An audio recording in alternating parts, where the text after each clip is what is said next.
Welcome back, Trinidad and Tobago. I'm Hema Ramsoon. Thanks so much for staying with us.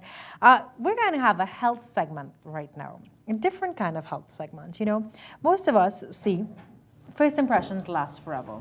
Beauty is in the eye of the beholder. Well, thanks to modern technology and a little bit of scientific advancements, we now have the ability to shape the way we see beauty or to touch a little bit. Now, whether it be for your own personal well-being, to make yourself feel a little better about yourself, or you have had a mishap in your life and you're correcting something. This morning we have on set with us two men who are involved in plastic and reconstructive surgery. Mr. Ardeshir Vahidi, did I get it correct? That's correct. Good. Thank and you. Victor Rosenberg. Good morning, doctors. Good morning. How are you? Now we're talking about plastic and reconstructive surgery. Now, maybe we can start with you. Plastic and reconstructive surgery.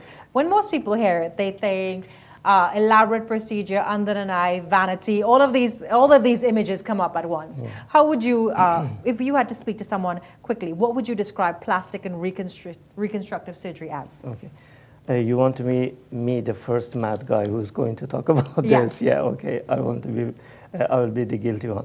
Anyway, the subject of plastic surgery, I'm going to be a little bit non-conformist. I mean, Sure. I'm not the usual man who's going to say that after and before photos, how it looks.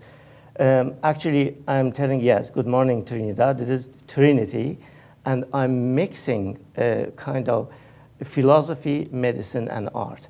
I mean, in beauty, in the behind of beauty, there are thoughts, our thoughts. And our thoughts makes we to look beautiful or not, sometimes.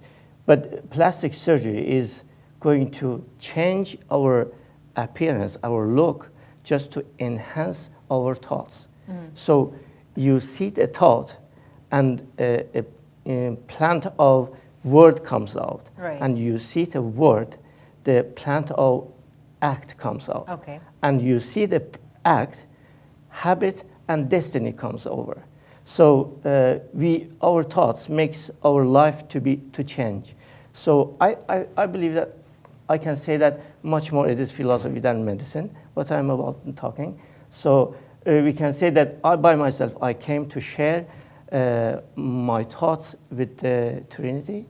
And it means that shaping our forms, we are changing our thoughts. That I told you, this is going to be philosophy. I gave some photos there that I'm the first man in the whole world in the history of the medicine and plastic surgery who's talking about the information of the lines. I mean, the master of this knowledge, they are women. Yeah. If you want to like it or not. Looking at some of the photos that you have, I know that they're probably going to show the photos while we're talking, doctor. What are the most common types so there we have a couple of photos that we see there. What are the most common types of procedures people come in to do?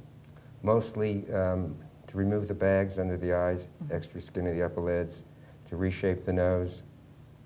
People who have mainly children, protruding ears, breast reduction, breast lift, augmentation, facelifting.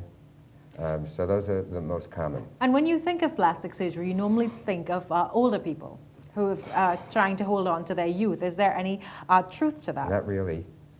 What it is, it can go from any age. And the children, a lot of them are unhappy with protruding ears. And there's a photograph of a child Right. who was ridiculed in school because of her ears. And just pinning them back or pushing them closer to the head does major thing for the child psychologically, and they fit back into the system. Now, looking at a procedure like that, we're talking about for a child specifically. So we're not looking only at the vanity, because most people just tend to think it's a very vain industry. For the parents out there who may be considering that, the risk associated, the extent of the procedure. So let's look at something like a nose bridge, or a child may have had their nose broken as a result of a playground accident, or even the ear procedure. How long does it take, and what are the risks associated with it? Well, like a nose operation takes about an hour and a half to fix the nose and reshape it. And the key is making the nose look natural. You don't want to... Okay, so I know we have some of the photos there, Yeah, right? that's the... excuse me, I will go back to... This is the young lady, 10 years old, with marked protruding ears, ridiculed in school and that's how she looked afterwards. Okay. No one would ever know she had an operation, but yet it sets her back into the system and the school. She's Right. not an outcast anymore. Now back to the nose, the reshaping of the nose. Most people come in because they have a hump. I have a picture of. I know they're going to shape it, I Yeah. hope. Okay, we'll go into this. This is a young lady who had very bad bags and extra skin of the upper lids, and that's before on the left and after on the right. And it shows how the bags are gone, and she just looks better, but no one knows she had an operation. Okay, right, because it still looks very natural. And I know we have a few other photos as well. Right. Yeah, this is a girl who had a nose reshaping.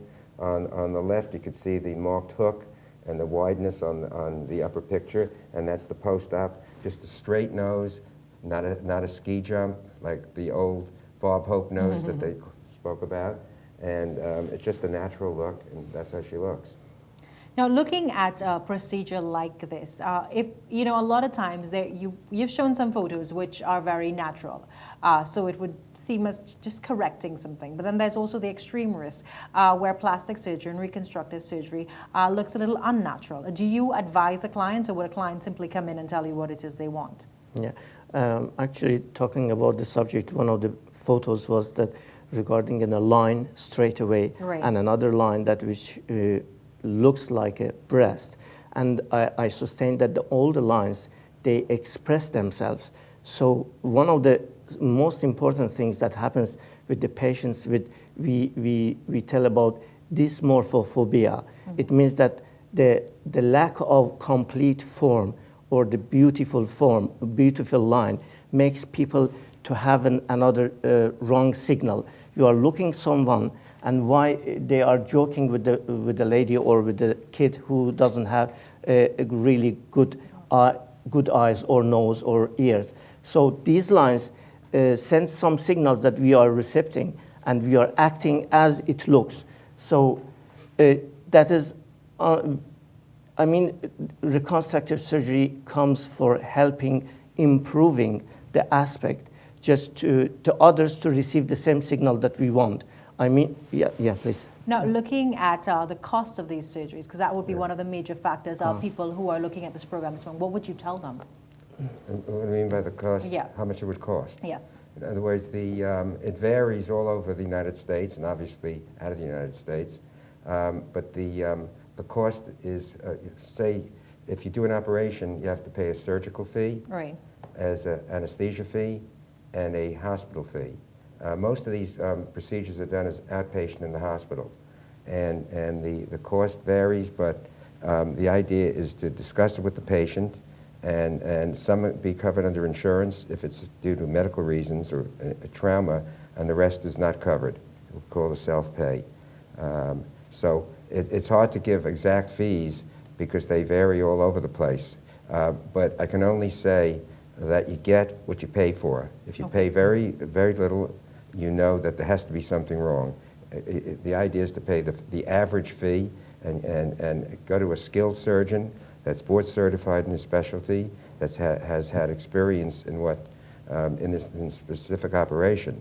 And these operations are all available locally now? They're all available. Yeah, I'm from New York, and my colleague is from Romania, Right. and we've teamed up to come to Trinidad to do work here for Okay. every And what month. has the demand been thus far for plastic surgery in Trinidad and Tobago? Big, Really? very big, and the people are very nice, and it's a whole other world for me. I've never been here, Right. and I'm used to the hustle and bustle of New York City, Right. and it's a pleasure being here. We're having fun. We're at the West Shore Hospital, Right. which is a grade A hospital. Believe me, we wouldn't have come here if we didn't investigate the situation. And they have wonderful anesthesia, and the ORs, matter of fact, are larger than the operating rooms that we have back in New York. Now, Dodge, we just have about 40 seconds till we wrap this interview. Closing comments to Trinidad and Tobago. Plastic and reconstructive surgery, what would you like them to know? What would you like our public to know? Well, that we're here and that we're willing to meet the people and help them as much as we can and be very fair with them. Actually sharing our experience and to contribute in their happiness. That is the most important thing. contribute to your happiness. Now, you can find out a little bit more about this program. I think it's taking place at the West Shore Medical Facility, Plastic and Reconstructive Surgery. And this brings us to the end of the early morning show on this Monday morning. I'm Hema Soon. On behalf of everyone attached to the EMS, thanks again for inviting us into your homes. I wish you a safe and blessed day, and I will see you tomorrow morning, God's willing. Bye.